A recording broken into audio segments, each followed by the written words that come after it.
All right, good morning, everybody. It's Tuesday. Good morning. Got that there? It's supposed to be a beautiful Tuesday. Yeah. Today is going to be a part one, events prior to the Lord's second coming. 2 Thessalonians chapter 2, starting at verse 1. Now, dear brothers and sisters, let us clarify some things about about the coming of our Lord Jesus Christ, and how we will be gathered to meet him. Don't be so easily shaken or alarmed by those who say that the day of the Lord has already begun. Don't believe them, even if they claim to have a spiritual vision, a revelation, or a letter supposedly from us. Don't be fooled by what they say, for the day will not come until there is a great rebellion against God, and the man of lawlessness is revealed, the one who brings destruction. He will exalt himself and defy everything that people call God and every object of worship. He will even sit in the temple of God, claiming that he himself is God. Now the commentary for that part. Paul describes the end of the world and Christ's second coming. He says the great suffering and trouble lie ahead, but evil will not prevail because Christ will return and judge all people. Although Paul presents a few signs of the end times, his emphasis, like Jesus's in Mark 13, is the need for each person to prepare for Christ's return by living rightly day by day. If we are ready, we won't have to be concerned about the preceding events or the timing of Christ's return. God controls all events. See 1 Thessalonians chapter 4 and 5 for Paul's earlier teachings on the subject. In the Bible, the day of the Lord is used in two ways. It can mean the end times, beginning with Christ's birth and continuing today, and it can mean the final judgment day in the future. Because some false teachers were saying that judgment day had come, many believers were waiting expectantly for their vindication and for relief from suffering. But judgment day had not yet come. Other events would have to happen first. A spiritual vision, a revelation, or a letter would refer to the fact that false teaching had come from someone claiming to have had a divine revelation, or two, someone passing on teaching as though it were from Paul, or three, someone distributing a letter supposedly written by Paul. Throughout history, there have been individuals who epitomized evil and who were hostile to everything Christ stands for. See 1 John chapter 2 verse 18, chapter 4 verse 3, and 2 John chapter 1 verse 7. Excuse me. These antichrists have lived in every generation and will continue to work their evil.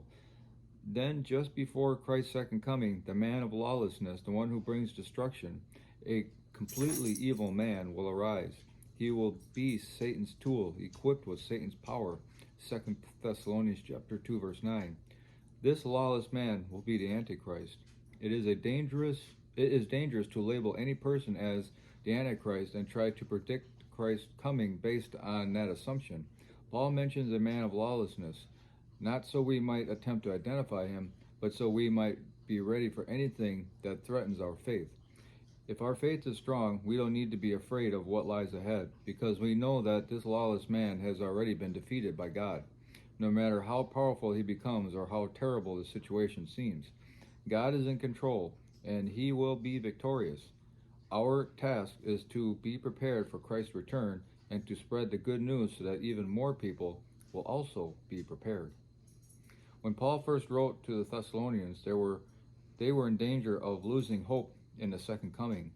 Then they shifted to the opposite extreme. Some of them thought that Jesus would be coming at any minute, and so they stopped being productive for God. Paul tried to restore the balance by describing certain events that would happen before Christ's return.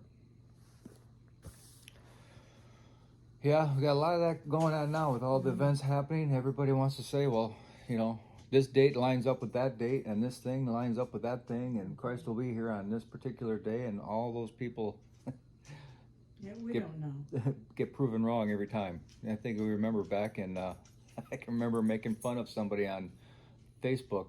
It was December 20th, 2012. The whole end of the world was coming, and people freaked out about it. And then the 21st came, and it's like, Okay. Now what?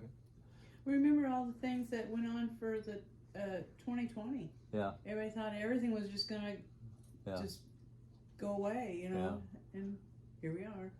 And there's some people online that have said that all this stuff that Jesus has already come back in the first century in 70 AD when the Romans destroyed the temple because there was I forgot who it was exactly, but somebody sat in the temple, sacrificed a pig on the altar, you know, and did all these things. But again, that wasn't him. You know, I just feel that because later on we're going to find out that, you know, Christ is going to come back and reign for 1,000 years on earth before the actual end of the end. So you think there'd be a lot of history written about that if he was actually here for 1,000 years. But all we can do is keep looking up, looking at the sky, waiting for him to return. And until then, until either we die or we see him, we keep pushing along what he wants us to do and tell everybody as many people who can to be prepared. So, but he will be here. There's no doubt about it. Yeah. So. The fact that he's coming is not doubted. It's when he's coming that everybody likes to try to pinpoint. Yeah. It doesn't really matter when he comes. No. It's that he's coming. Yeah. So live like he's coming every moment of every day. Yeah. You don't have to worry about when it comes. It's going to be a shock to everybody. Yeah. You know, all these scholars think they know what's what, and they're still going to be shocked. Yeah. So. Okay, hope everybody has a glorious day, and we'll talk to you later.